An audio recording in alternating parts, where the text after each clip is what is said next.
Tem tempo para pergunta? Eu tenho tempo para pergunta? Tem tempo para pergunta? Tem tempo para pergunta? Eu tenho tempo para pergunta? Tem Tempo para Pergunta, o podcast oficial do TDC.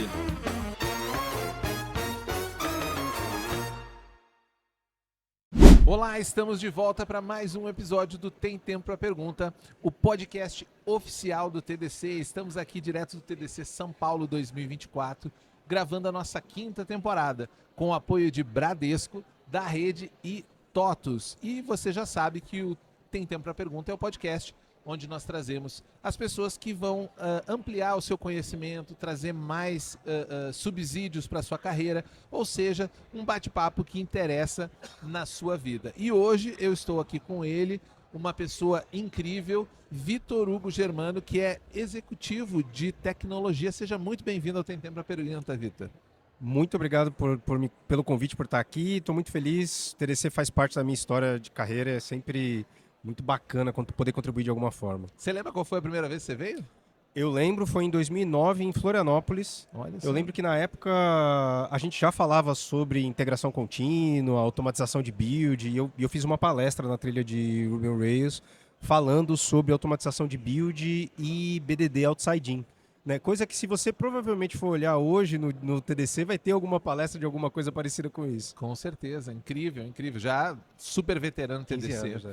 E uma coisa que é uma tradição aqui no podcast, Vitor, a gente sempre tenta trazer um pouco dessas pessoas que já estão em posições, já estão empreendendo, são desenvolvedores sêniores, empresários, CTO e tal, e tentar voltar um pouco no passado e entender como que começou o interesse pela tecnologia, porque muita gente que acompanha o podcast está no início de carreira, tá pensando numa transição, tá pensando em entender. Então, como é que foi lá pro Vitor Hugo no começo, né? O que te despertou, que te trouxe para a tecnologia? Resolveu estudar? Alguém te influenciou? Como é que foi esse início? Cara, eu sou natural de Guarulhos, né, da periferia de Guarulhos, e eu me lembro que quando eu tinha mais ou menos 14 anos, uma tia que tinha sido demitida de uma posição de bancária, Olha só.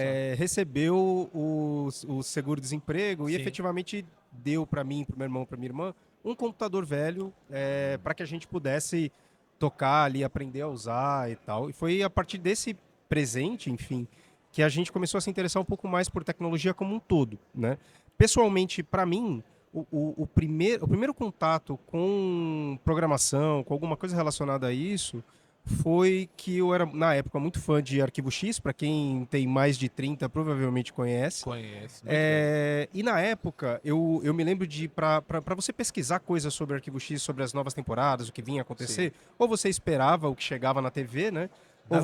Nas revistas e Você tudo. comprava na banca. Ou você tentava, de alguma forma, passar para outras pessoas aquilo que você pesquisou, porque você traduziu alguma coisa que viu numa revista, eventualmente teve contato com um ou outro site. A gente está falando do início da internet, né? Sim. E eu me lembro que eu queria fazer um site, eu queria, de alguma forma, publicar um pouco do meu conhecimento sobre Arquivo X, e eu fiz isso, me lembro na época, fazendo hosting na GeoCities, e como a primeira experiência de escrever em HTML, né? Sem JavaScript, sem nada. Famoso e não tão saudoso GeoCities. Exatamente, exatamente. E então foi uma oportunidade de começar a ter um pouco de engajamento com tecnologia e que eventualmente acabou sendo a minha escolha de carreira ali.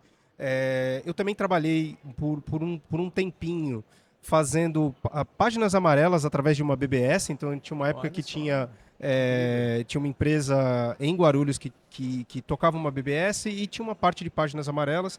Então basicamente era pintar pixel na tela para aquilo que apareceria para as pessoas que estavam querendo vender, fazer propaganda dos próprios negócios.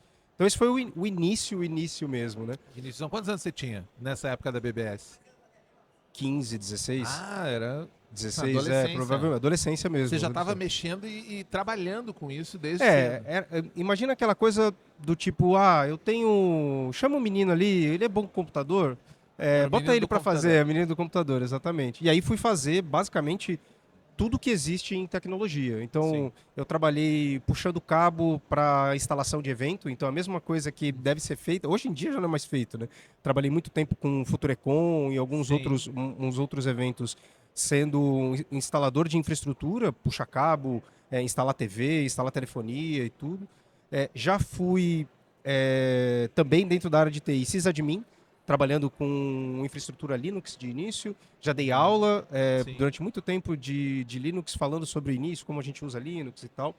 Já fui consultor de empresas, então desde o consultor de tecnologia simples, então você precisa saber alguma coisa sobre web development, você vai lá e eu ajudo, a consultor de estratégia, olhando de como a gente decide uma estratégia de governança de tecnologia para um time de TI grande. Já fui programador web, programador back-end. Na época não tinha muito essa diferença, a gente era tudo programador. Era o pacotão. Fazendo mobile, fazendo web, fazendo infraestrutura. E aí, enfim, em 2010, estava trabalhando fora do Brasil como desenvolvedor numa agência. Já trabalhei bastante em agência também, aquela história de a gente só sai daqui quando entregar o job, né? Um clássico. Fiz muito isso. Enfim, em 2010 montei a Lambda 3 junto com o Giovanni e o Cavalcante e o Igor na época, o Igor Abad. E a partir dali a minha vida se transformou um pouco da TI como sendo o meu único papel ali geral, e o meu papel ele se expandiu bastante. Eu continuei programando por muito tempo dentro da Lambda 3 ainda, entregando o projeto para startup, projeto corporativo, mas eventualmente passei a atender a parte comercial também, marketing dentro de uma empresa de TI e eventualmente atuando como executivo.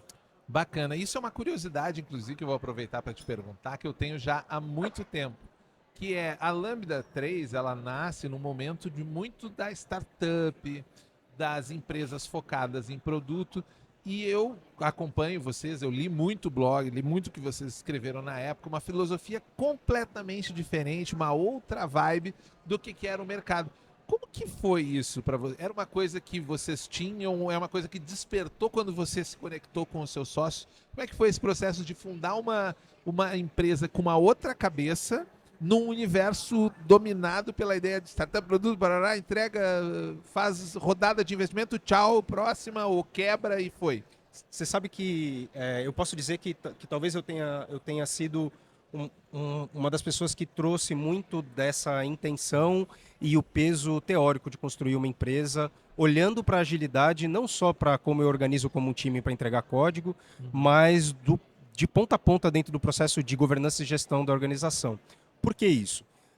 Eu já estudo sobre gestão há muito tempo, né? Depois de várias experiências trabalhando em empresas de TI e insatisfação completa com o modelo de gestão, ambiente de trabalho, tipo de entrega que a gente fazia, influenciado pelo movimento ágil. Vale lembrar, né? 2009 foi um dos primeiros eventos no Brasil de agilidade, foi o Agiless, que aconteceu em Florianópolis. A gente teve em São Paulo, falando em Agile, a gente tinha Maré de Agilidade, são todos eventos iniciantes dentro do movimento. O manifesto estava quente ainda nessa época. Estava super quente. A gente ainda estava olhando para Extreme Programming e de maneira bastante incipiente, quer dizer, uma ideia meio maluca de uns caras de programação que estão tentando entregar software. Então a gente não tinha uma visão ainda tão corporativa sobre entrega de software ágil, né? E nesse contexto eu já vinha participando dessa comunidade há muito tempo e já vinha estudando assuntos que estavam relacionados a como a gente transforma a gestão sobre uma perspectiva ágil, né? Então, se autogestão funciona para times entregando software, por que não funciona para um time de marketing? Por que não funciona na gestão da empresa? Então, quando a gente montou a empresa, principalmente, né, eu, o Cavalcante e o Giovanni, a intenção por trás era, cara, somos consultores de empresa. Na época eu já tinha 10 anos de trabalhando no mercado de consultoria, no mercado de agência, no mercado de... aventureiro. Não era aventureiro, a gente já tinha experiência. Ele falou, já que a gente vai montar uma empresa, por que a gente não tenta uma empresa diferente? Por que a gente não tenta construir uma empresa sobre outras premissas? Quando a gente fala hoje, né, 15 anos depois dessa conversa, parece que, isso aí todo mundo sabe, né? Claro que a gente vai montar uma empresa com menos burocracia, claro que a gente vai fazer times que são menores e se auto-organizam, é claro que a gente vai fazer as pessoas participarem, né, o quadro das da decisões. Missão e Valores está muito bonito na parede. Exatamente. E um pouco do que a gente fez e construiu foi muito nessa premissa, num momento em que isso era loucura. Sim. Então, toda vez, inclusive no TDC, por diversos anos, a gente falou sobre democracia organizacional como um tema para levantar a bola de que é possível construir empresas diferentes, a gente foi rechaçado. Invariavelmente, todas as vezes, as pessoas diziam, vai falir a empresa, Pô, a empresa não vai ter 10 pessoas, a empresa não vai conseguir vender nada, daqui a pouco vocês vão estar na merda. E a gente, tá bom. Não tava.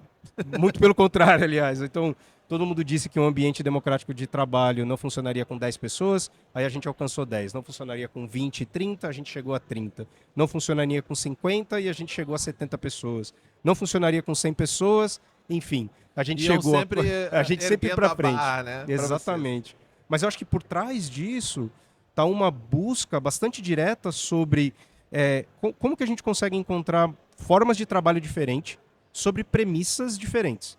Então, se a gente constrói uma empresa na premissa de que todo mundo é vagabundo, né? Ninguém quer fazer um bom trabalho. Sim. A única coisa que importa é dinheiro e a gente só está aqui para entregar a qualquer custo, a empresa vai parecer de uma forma específica. Se a gente parte de outra premissa, as pessoas querem e muito provavelmente vão fazer um bom trabalho. Eu não preciso cobrá-las ou vigiá-las constantemente para que elas executem um bom trabalho.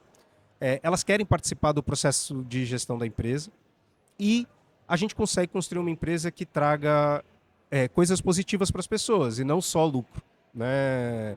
Partindo dessa premissa, como que a gente usa esse conhecimento de gestão moderna, que hoje em dia é extremamente difundido, né? A gente tem Sim. trilha de Management 3.0, trilha de Agile, trilha de Enterprise Ágil, trilha de todo tipo de coisa relacionada a isso. Como é que a gente pega esse conhecimento e aplica ele na prática? Foi o que a gente fez de 2010 a 2024, né? Que é efetivamente em 2021 a empresa foi adquirida. Então olha lá, para quem não acredita que empresa diferente funciona, a empresa foi adquirida com um pouco mais de 150 pessoas na época, cresceu para 200 pessoas. Eu permaneci como CEO da empresa até 2024 e, enfim, a empresa seguiu o próprio rumo. Por conta dos acordos da compra. Dos acordos da compra. E eu também resolvi seguir numa outra jornada, porque, para quem é jovem e está ouvindo esse podcast, 15 anos é muito tempo. Mas passa muito rápido. Quando você vê, você já está, no nosso caso, né? A gente já está já passou dos 30 faz tempo. Faz um tempinho já. Você já começa a se preocupar o que vem dali para frente, depois dos 40. Então, tava na hora de eu buscar novos ares e já chegar na conclusão de que aquele modelo foi validado, né? Então, agora é o momento de seguir outro caminho. Incrível. Não, é uma jornada, a gente que acompanha aqui no TDC a jornada, eu acho que muito disso que você falou de hoje, ter trilha disso, vocês ajudaram a fundamentar esse processo, né? Coordenando as trilhas, Isso. trazendo os debates para cá. Vale dizer assim, trazendo um pouco da minha história dentro do movimento ágil, a gente como Lambda 3, de maneira geral, a gente organizou muitas das trilhas que aconteceram no TDC, a gente palestrou trocentas vezes aqui no TDC, mas não só isso também, né? Eu fui parte do board do Agile Brasil, que é uma organização focada em divulgar agilidade no Brasil. Eu fui board da instituição internacional chamada Agile Alliance, que é uma instituição que atua em 50 países para promover gestão e desenvolvimento ágil nesses países. A gente, por muito tempo, deu treinamento, né? Então, na mesma época que a Global Code tinha os treinamentos relacionados à infraestrutura, SOA e tal, a gente dava treinamento sobre desenvolvimento ágil. Então, eu posso dizer que sim, a gente ajudou a compor esse mercado de agilidade que cresceu, que evoluiu e que eu tenho hoje diversas opiniões a respeito, mas que andou e trouxe a gente até o momento em que já é comum a gente falar sobre reunião diária, já é comum a gente falar sobre processos ágeis. E talvez a gente esteja no outro momento, né, que é revisitar o que aconteceu nesses últimos 20 anos para dar o próximo passo de evolução quando a gente pensa em gestão, quando a gente pensa em entrega de software. E eu queria até aproveitar já para entrar um pouco no que eu acredito que vai ser o tema principal desse nosso papo, porque assim, a Lambda 3, ela se posicionou basicamente como um farol. Olha, aqui nós não estamos só no discurso, a gente está na prática, quer vir ver a prática, veja aqui o que nós estamos fazendo. Mas não à toa, o mundo como um todo, isso antes de 2010, mas eu acho que com a evolução da cloud, de todas essas tecnologias, nós somos um ecossistema muito interdependente, né? E que possui um combustível único alimentando ele, que é o dinheiro. Sabemos disso, é o dinheiro que move. Como que você acha que nesses 10, 11 anos que você teve à frente, claro, são 14, considerando que você ainda era o CEO da empresa, né? como que você gerenciava esses conflitos de um ecossistema pautado pela entrega? Eu sempre brinco aqui no podcast, né, que o bom daqui é que a gente pode ter algumas opiniões mais específicas, que é nosso mundo de tecnologia é pautado na mínima solução, na máxima lucratividade sempre, né? E essa mínima solução, às vezes, não é a solução que resolve efetivamente o problema, mas ela dá uma percepção de que há uma entrega ali e ela foi entregue. Como que vocês se posicionavam no... Porque vocês devem ter encontrado muitas resistências no mercado. Eu queria entender um pouquinho como que foi essa postura. Como foi segurar esse rojão por tanto tempo? Porque, como você falou, 15 anos não é pouco tempo. Não É é muito pouco tempo que vocês seguraram esse rojão até chegar num status. Não, agora ok, vamos vender aqui e agora vamos para outra jornada. Como é que foi esse processo? Eu acho que tem um aspecto positivo da nossa história, mas principalmente um pouco de como a gente enxerga o mercado de tecnologia. Tem tudo a ver com a palestra que o Silvio Meira estava dizendo ali, da gente basear a nossa organização entendendo de que o que a gente está construindo são plataformas dentro de um mercado novo. A gente não enxergava e nunca enxergou a empresa como sendo ponta de lança, estandarte e única na frente de um mercado que não sabe o que está fazendo. Muito pelo contrário, um grande pilar de trabalho nosso, ele sempre foi comunidade. Então, a gente, e aí voltando no teu ponto, né, é óbvio que a empresa pensa em dinheiro, é óbvio que ela quer crescer, é o que ajuda a gente a pagar melhores salários, é o que ajuda a gente a montar um ambiente melhor, é o que ajuda a gente a ter lucro, mas principalmente é entender sobre que aspectos a gente está conseguindo esse dinheiro. Então, um pilar muito grande nosso estava em comunidade. Então, o nosso dinheiro era investido nisso, as pessoas que trabalhavam na empresa participavam disso. Não era à toa que tinha tanta gente da Lambda 3 palestrando, não era à toa que a gente tinha um podcast, que ainda existe o podcast, Sim, claro, e que por muito tempo foi um dos principais podcasts de tecnologia do Brasil, falando de desenvolvimento de software, é que a gente acredita que a construção de comunidade é o que impulsiona a gente para frente. Quando a gente entregou um dos primeiros projetos da América Latina de Azure, a gente não estava de aventureiro, a gente estava olhando para todos esses mercados, participando de MVP Summit, participando de evento internacional, participando de evento atual, conhecendo as pessoas que estavam fazendo e entregando coisas inovadoras, para dizer, não, pera, eu acho que nessa solução aqui, para esse problema, vale a pena a gente testar nuvem. Um dos primeiros projetos de Azure que aconteceu na América Latina foi nosso. E o lance, né, nessa estratégia era sempre pensar assim, essa é uma postura arriscada de se ter, né, quando você tem numa empresa, principalmente uma consultoria, porque se você tomar uma decisão errada, lá na frente tudo cai. Mas, ao mesmo tempo, a gente olhava para isso e pensava, a gente precisa estar preparado para responder nesse cenário todos os questionamentos que vão acontecer. E trazer a comunidade para ajudar a gente a construir isso de maneira geral. Sim. E o nosso mercado tem, na prática, eu acredito que 2018, 2019 já tinha começado um pouco isso, mas a pandemia, sem dúvida, ela veio como uma marreta na cabeça de criar diversos dilemas sistêmicos, né? Como que nós vamos manter essas rodas funcionando? Como que eu vou gerenciar equipes numa perspectiva global? Porque eu preciso fazer esse software ser construído 24 horas por dia, dado que eu tenho um sistema que gira autônomo.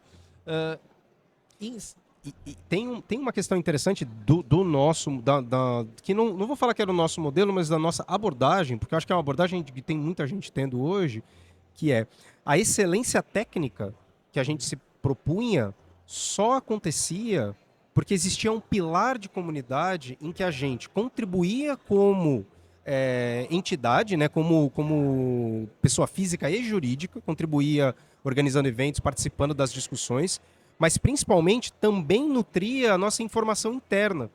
Então, quando a gente, se você trabalhar num time hoje, isso que acontece no TDC é fenomenal para que você possa ter um vislumbre sobre o que vai acontecer no mercado daqui a vários meses. E é interessante perceber o TDC também como esse radar de quais são os interesses do mercado de maneira geral, para você poder se preparar. Então, quando você trabalha no mercado de tecnologia, é importante olhar para esses espaços para entender, não, pera, o que eu preciso investir aqui que efetivamente vai me trazer um resultado futuro?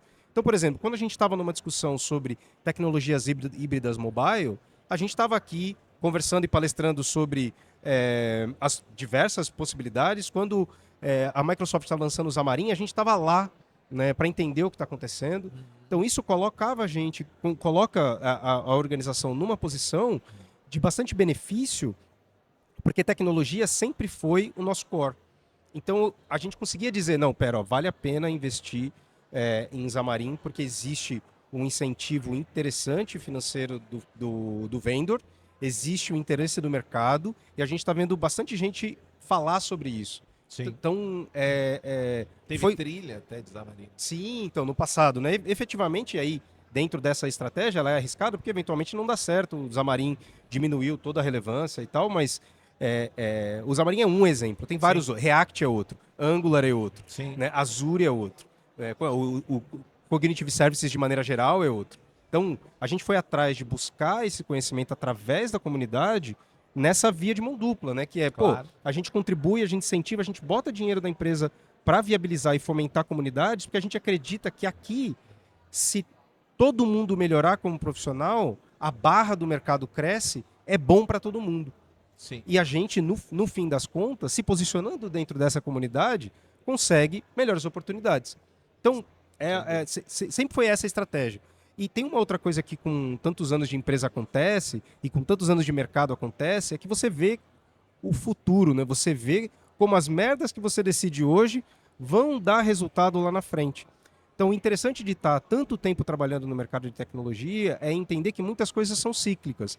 Então, o hype que o vendor coloca para uma nova ferramenta, o quanto que os times de contratação publicam vagas para entender, talvez, quais são as demandas daquelas empresas, de que maneira que a gente consegue pensar em princípios para efetivamente não cair numa jornada que vai me tornar obsoleto no futuro.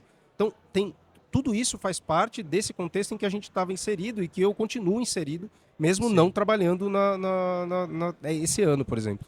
Entendo. E para mim ficou claro a construção que eu ia fazer, que esses dilemas que as empresas de tecnologia do mercado têm, vocês pautaram a empresa de vocês na comunidade para vencer eles.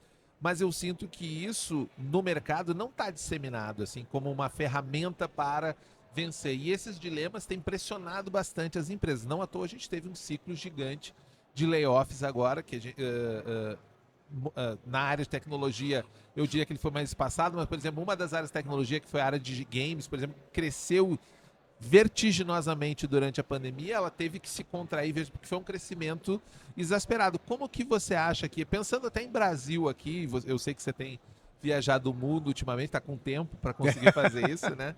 Que normalmente a gente tem que... Não tem, né? Normalmente não tem. Como que você está enxergando essa apropriação do Brasil nesse mercado para ele vencer esses dilemas que são, às vezes, não só técnicos, mas também são dilemas de competitividade, dilemas de novos processos, o próprio home office como não deveria ser um dilema, mas virou um dilema. Virou um dilema agora. Né? Porque qualquer lógica que você para pensar, ele é uma ferramenta para poder entrar nesse ciclo global para qualquer empresa de trabalhar de forma assíncrona e bem estruturada. Mas não, no Brasil me parece que é um dilema. Como que você enxerga isso aí do Brasil em comparação com o mundo? É interessante falar um pouco sobre o momento atual do mercado quando a gente olha para a tecnologia, porque eu acredito que quem está começando agora deve estar chegando numa percepção de terra arrasada, né? Do tipo, não tem tantas vagas, a gente está num momento ruim, as empresas estão demitindo. Cheguei no fim da festa. Cheguei no fim da festa, exatamente. E a verdade é que esse mercado é cíclico. Né? Em 2008, 2009, a gente teve um ciclo parecido, diferente de maneira geral macroeconômico, mas bastante parecido quando a gente pensa que as empresas, elas vivem muitas vezes, principalmente quando a gente olha para startup, tudo vive de ondas de hype. E o que aconteceu nos últimos anos foi justamente, enquanto os mercados e a economia estão muito bem, tem muito dinheiro disponível para arriscar. No momento em que a gente chegou agora, em que os mercados não necessariamente estão bem, as premissas desse mercado são outras. Então, a gente está vendo tanto layoff por vários motivos, mas um grande motivo é que a gente superdimensionou uma realidade de trabalho no futuro, esperando um crescimento atual que simplesmente não veio. Sim. E aí, aquelas empresas que têm dinheiro infinito, dinheiro de venture capital, dinheiro de que não tem que dar satisfação, elas contrataram muito mais gente do que o necessário. Era super comum lá um pouco antes de 2020, e mesmo ali 2020, 2021, você vê empresas contratando 50, 60, 70 devs por mês para não fazer nada, né? Ou para ficar ali naquela ultra divisão de trabalho, né? Apareceu o gerente de agilidade. Exatamente. Até E isso você apareceu. tinha meta de headcount para startup. Quando a gente deveria estar falando sobre outra coisa, né? Como é que eu construo um produto que realmente gera dinheiro? Eu estava pensando, não, peraí, que tem um venture capital que a única métrica de sucesso é crescimento de time. Não Deixa faz pra o mim. menor sentido. Eu faço, deixa comigo. Você precisa contratar 100 pessoas? Beleza, vou sair com um laço na rua, pegando qualquer pessoa que já usou o Word e fala, não, vem para cá que o time tá feito. Então, essa é uma nova realidade. E como que essa realidade, como que você está trabalhando em tecnologia, precisa pensar nessa realidade? Acho que, primeiro de tudo, a gente está numa realidade em que as empresas precisam, mais do que nunca, demonstrar sucesso e retorno financeiro para conseguirem relevantes. Então, você vai ver uma preocupação que saiu de uma preocupação de construção de time para uma preocupação de lucratividade. Então, não é à toa que o Spotify está crescendo, aumentando pra caramba o valor da mensalidade deles. Não é à toa que o Uber ficou mais caro. Não é à toa que essas empresas grandes, as Big Techs, começaram a focar em aumentar preços, porque ela precisa de rentabilidade como uma maneira de se manter viável. Os streamings Os também, streamings que entravam também, extremamente com um subpreço para entrar já. Como que isso Reajustaram afeta tudo. o mercado brasileiro? Menos dinheiro disponível para startup. Aquelas startups que recebem mais dinheiro são aquelas que conseguem ou uma abordagem especulativa muito boa, que eu tenho uma ideia de que pode dar muito certo no futuro, ou elas surfam o hype, e aí tem algum dinheiro disponível para aquilo que é hype, então por isso que você vê todo mundo colocando GenAI qualquer nos coisa. produtos. Churros com GenAI. É isso aí, desenha os seus churros, né? É, com GenAI, não tem problema. Ou você dá dinheiro. Nesse mundo de dar dinheiro, a gente muda a perspectiva de quem é de tecnologia, de eu não vou fazer somente uma única atividade, então eu não vou ser o dev de front de botão, e eu vou passar a ter que ter uma visão mais geral de como o processo de desenvolvimento funciona. O negócio de ponta a ponta. Então, quem se mantém melhor alocado é quem resolve maiores problemas. Então, quem consegue resolver mais problema consegue mais facilmente ficar alocado. Se você é designer de botão, se você é só edita action do React, não vai ser fácil conseguir emprego. Então, uma perspectiva que eu trago para as pessoas agora é o que as empresas estão buscando é efetivamente diminuir custo geral, por isso que inteligência artificial vira uma bala de prata totalmente errada, mas, enfim, tá na cabeça do gestor de que ele precisa diminuir custo. Então, GenAI, alguém disse que resolve o problema, eu vou diminuir meu time, ele vai focar nisso. Mas, principalmente, uma única pessoa resolver mais problemas. Então, como que você de tecnologia resolve mais problemas? Conhecendo sobre plataformas, conhecendo sobre stacks, resolvendo não só o problema de front, mas o problema de back, o problema de infraestrutura como código, muitas vezes o problema de deploy, muitas vezes o problema de segurança.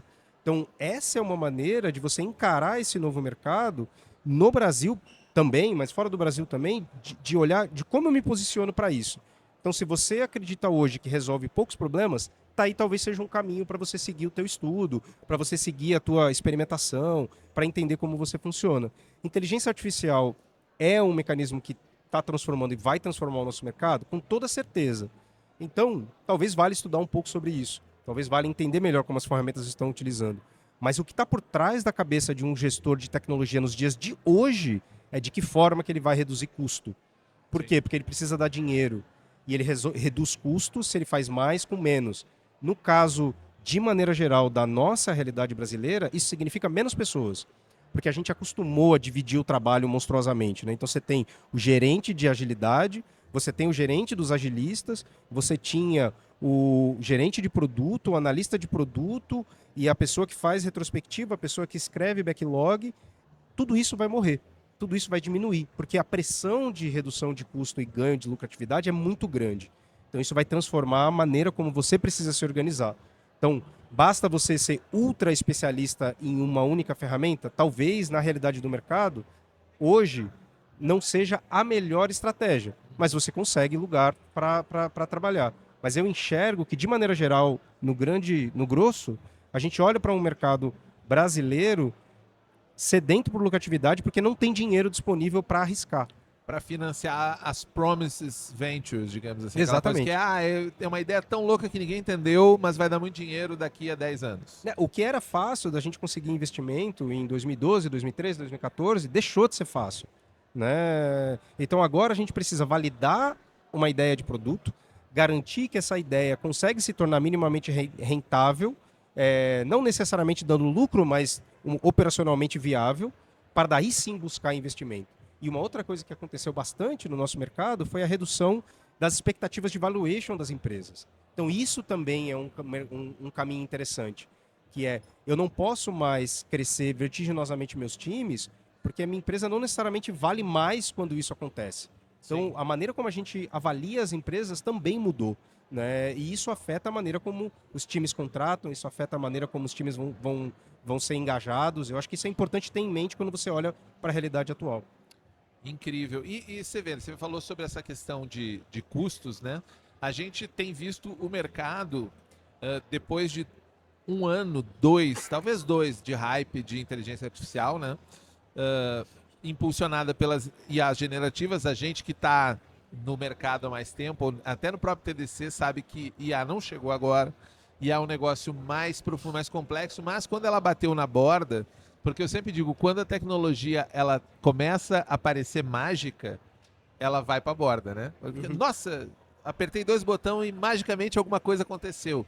Nesse caso, digitei um comando, alguma coisa magicamente aconteceu. Ele despertou esse interesse que você bem falou aí, de, talvez a IA seja a solução, a bala de prata que vai resolver meus problemas estruturais de custos. Mas 1 ano depois do hype, 1 ano e meio, 2 talvez no máximo, a gente percebe que as empresas que não estavam num fluxo de tecnologia, que ela identificava a inteligência artificial como um ativo prático dentro dos processos delas, disse assim, nossa, derramamos um balde de dinheiro em cima desse negócio e não aconteceu nada ainda.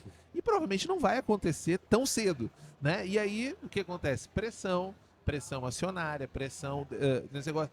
Estrategicamente, na tua visão, Vitor, a IA, a gente cavou um buraco, botou areia, encheu d'água e se jogou dentro dele, ou a gente está fazendo uma massa mesmo, que é um concreto, que daqui a pouco se acomoda e o pessoal encontra. O que você acha sobre esse ponto futuro da IA? De maneira geral, a gente está boiando no buraco ainda, não afundou. Mas acho que é importante trazer uma perspectiva aqui de mais ceticismo, de maneira geral, de quem já viu um monte de outros hypes. Principalmente porque a gente vê isso acontecendo e viu isso acontecendo com SOA, na época, lá em 2010, com várias outras ferramentas. Eu, pessoalmente, acredito blockchain, que agora blockchain tá e Web3. Que está encontrando o seu lugar. Tem até um hackathon, um hacking lounge aqui de blockchain, que eu acho que o blockchain meio que era essa coisa do não, agora tudo vai é dar tudo certo. Tinha e a gente vai descentralizar. A gente vai descentralizar os nossos ativos financeiros imediatamente e a gente efetivamente vai transformar a maneira como a gente organiza assets digitais. Gente, é importante toda vez que você ouve um discurso de transformação, de revolução relacionada à tecnologia, entender quem é que está falando isso. Quando o CEO da NVIDIA diz que ninguém mais vai programar, por que ele está falando isso? Ele está falando isso porque ele vende uma ferramenta, né? E aí lembra, na corrida do ouro, quem ganha dinheiro é quem vende pá. Lembra disso toda vez que você estiver olhando para a tecnologia, que é o seguinte, o CEO da NVIDIA diz que ninguém mais vai programar. O presidente da AWS disse que, de maneira geral, daqui 2, 3 anos, os desenvolvedores vão se transformar completamente. A Microsoft diz que a maior transformação do século XXI é a inteligência artificial. Quem são essas pessoas? Quem elas representam que estão vendendo um mundo de sonhos e resultados através de inteligência artificial? Muito provavelmente, o que esses executivos estão falando é uma sinalização para aqueles investidores que estão esperando o resultado financeiro dos investimentos de inteligência artificial que ainda não chegaram.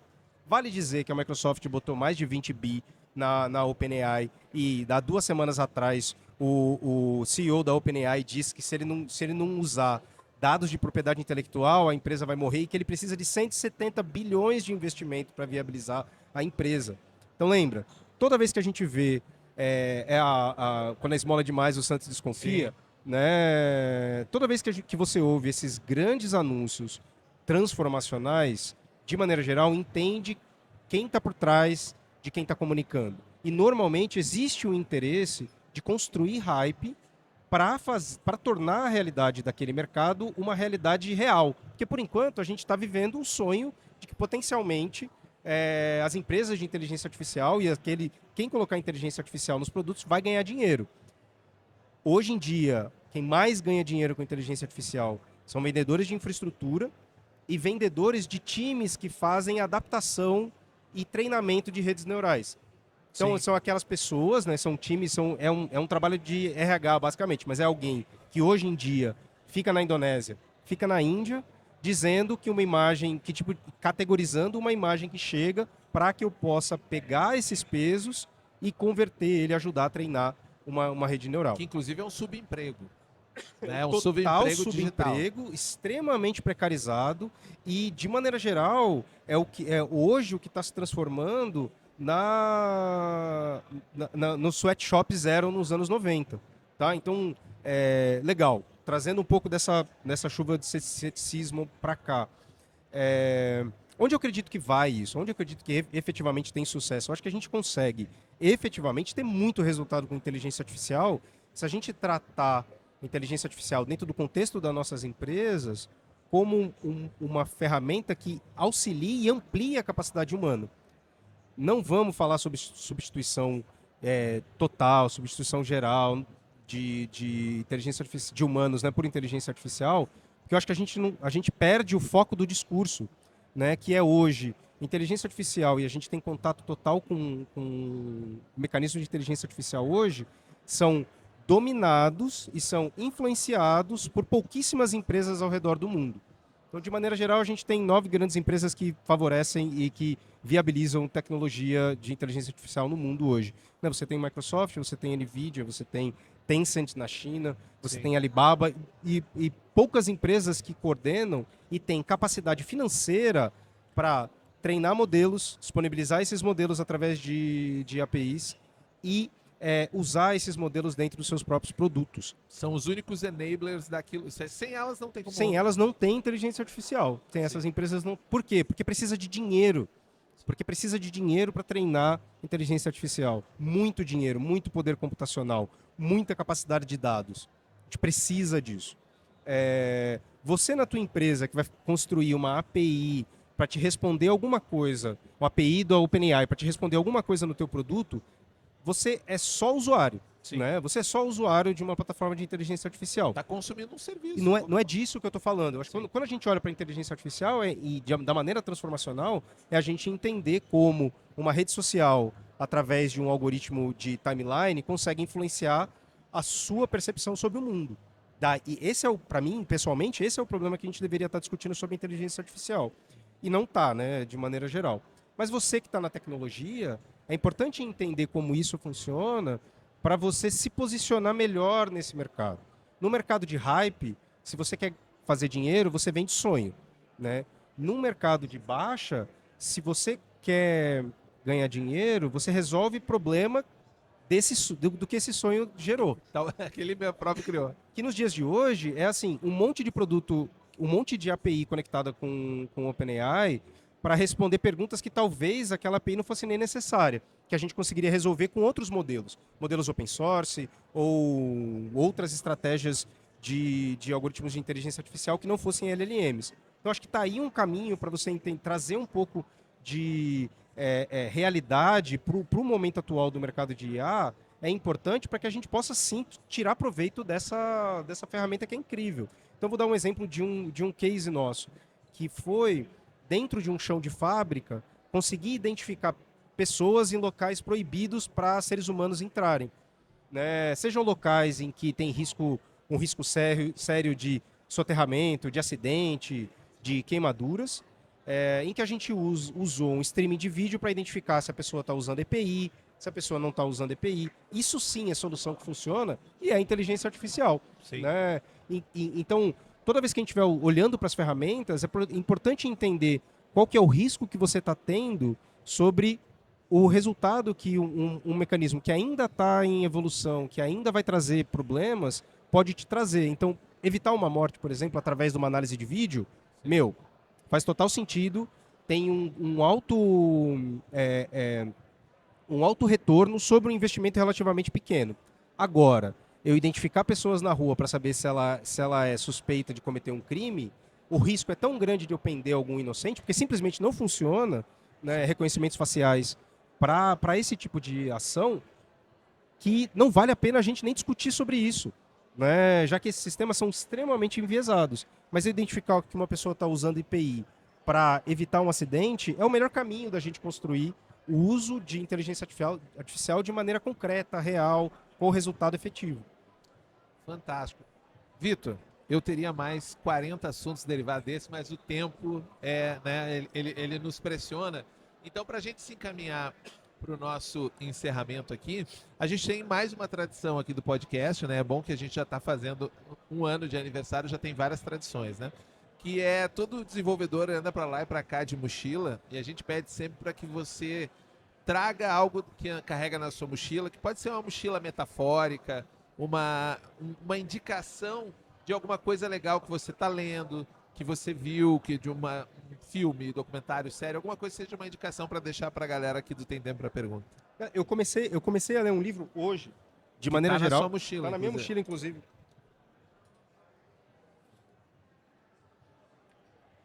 Que é um livro que chama A Última Aula, do Randy Pausch, que é professor de ciência da computação, que depois de descobrir um câncer bastante avassalador, recebeu um diagnóstico de poucos meses de vida, e é sobre a última aula que ele deu na universidade,